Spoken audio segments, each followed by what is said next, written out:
तू जीवन जिंकले मातीला गंधाचे दलितांच्या दिवा तुला प्रणाम।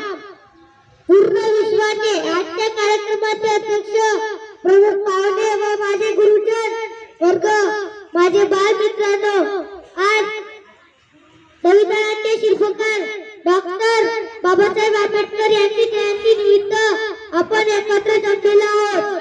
सर्वांना ही जयंतीच्या हार्दिक शुभेच्छा।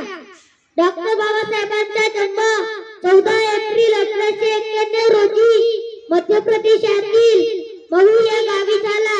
त्यांच्या वडिलांचे नाव रामजी तर आईचे नाव भीमाबाई असे होते। ते संत ज्ञानी मानवतावादी नेते होते। ते रोज 18 तास अभ्यास करत ते खूप हुशार होते। त्यांनी शिका, संघटित व्हा व संघर्ष करा हा नारा दिला। त्यांनी 14 कडे सत्याग्रह केला। एवढे बोलून मी माझे 2 शब्द बंद करीत आहे। जय हिंद।